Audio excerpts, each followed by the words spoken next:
Selamat datang para rekan-rekan honorer dan P3K. Video kali ini kita akan membahas berita terkait dengan fakta terbaru dari Menpan RB, di mana honorer ini akan diuntungkan oleh perubahan besar yang diambil oleh pemerintah. Informasi selengkapnya silakan ditonton secara lengkap agar rekan-rekan sekalian bisa menerima informasi ini secara utuh dan menyeluruh.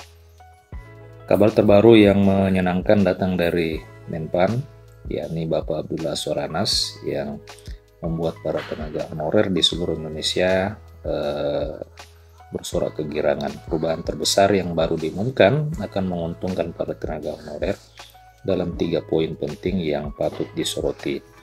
Hal itu tertuang melalui surat edaran yang telah dikeluarkan bernomor B-1527 tahun 2023, di mana Menpan RB secara tegas memastikan bahwa para tenaga honorer ini akan diuntungkan.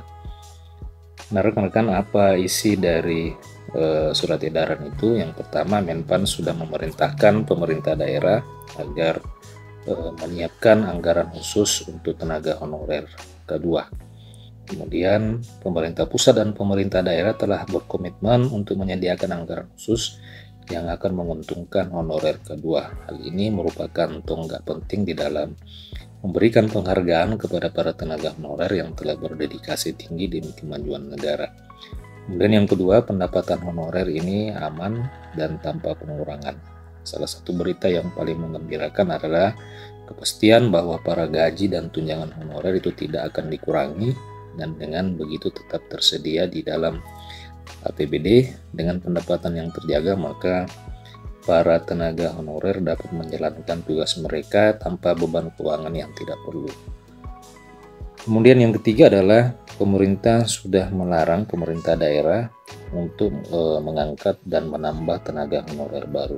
Surat resmi dari Menpan RB juga menyatakan larangan kepada pemerintah daerah melakukan penambahan tenaga non-honorer baru yang diangkat oleh instansi pemerintah, agar penghapusan tenaga honorer itu cepat dilakukan dan diangkat menjadi aparatur sipil negara.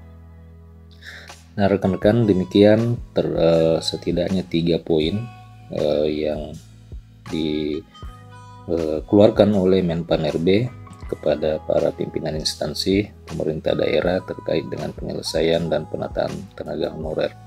Setidaknya ini bisa memberikan kabar yang baik kepada rekan-rekan honorer, oleh karena memang gaji dan tunjangan itu memang sudah diarahkan untuk disiapkan khususnya untuk tahun anggaran 2024. Jadi tidak perlu khawatir kepada rekan-rekan honorer yang tidak berhasil lolos atau tidak bisa mengikuti tes seleksi P3K pada tahun ini. Kemungkinan besar rekan-rekan masih terus dipekerjakan hingga dengan 2024 sambil menunggu kebijakan selanjutnya terkait dengan penataan dan pengangkatan tenaga honorer. Gimana tanggapan rekan-rekan terhadap kebijakan ini? Silakan tuliskan di kolom komentar video ini. Terima kasih telah menyaksikan. Sampai jumpa di video berikutnya.